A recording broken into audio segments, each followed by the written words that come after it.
This isn't just a story about some legal case. This is about a man's fight for his home, his life, against a massive corporation.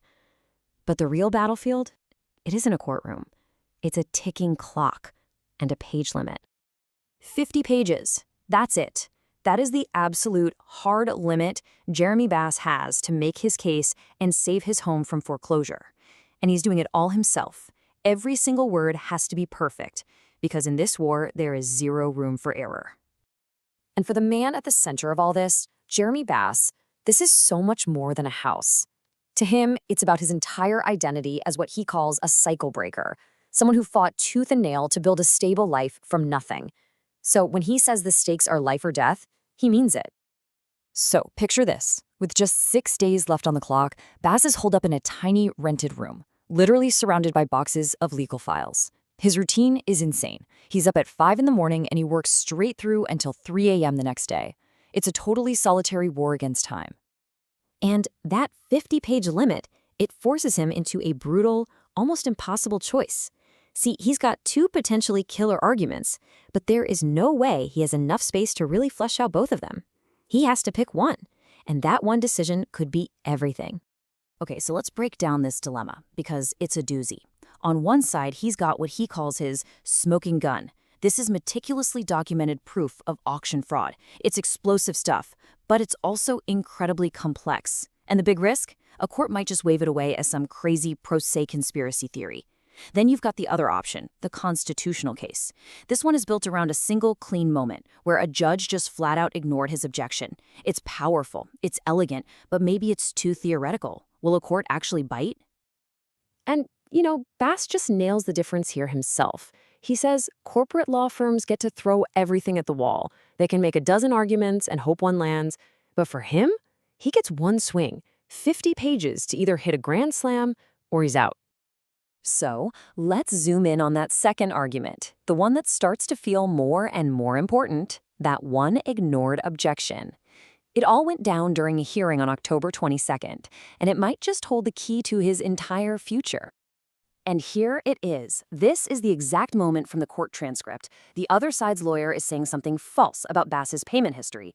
Bass tries to jump in, "Objection, Your Honor," but their voices overlap. The official record just marks it as garbled. And the judge, she does nothing. She just keeps the hearing moving. So what was that? Just an awkward moment in court? A simple mistake? Or was it something way, way more profound? A violation of his fundamental constitutional right to be heard? Especially since the judge knew he wasn't a lawyer. His entire case is about to hinge on the answer to that question. So, faced with this massive decision, Bass does something you wouldn't expect. He walks away from the legal pads and the case law. He calls it a cognitive reset. He actually goes out and starts doing physical labor, fixing potholes on the road near the very house he's trying to save.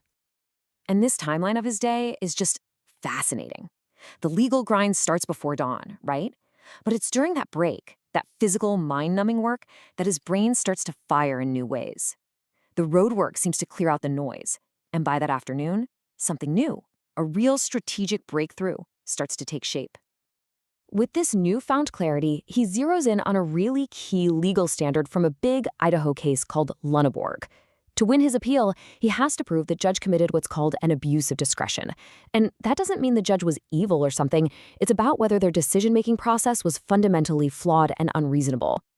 Now, that Lunenburg case gives him this perfect 4-part test. It's like a checklist. And as Bass looks at it, he realizes the judge's silence when he objected, it fails on every single point.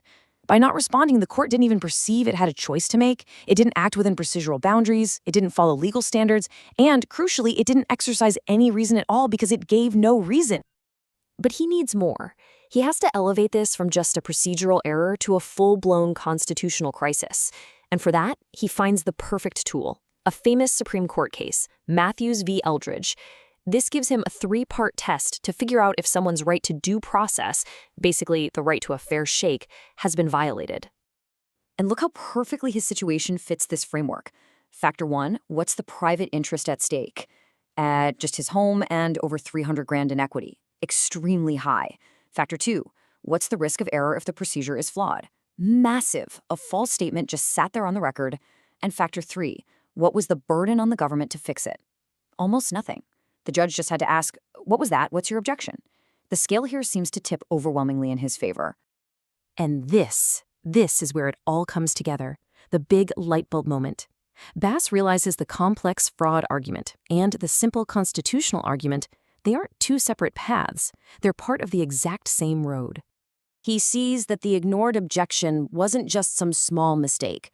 It was the key that unlocked the door for everything else bad that happened. That failure to hear him is what enabled all the other injustices, including that alleged auction fraud he documented.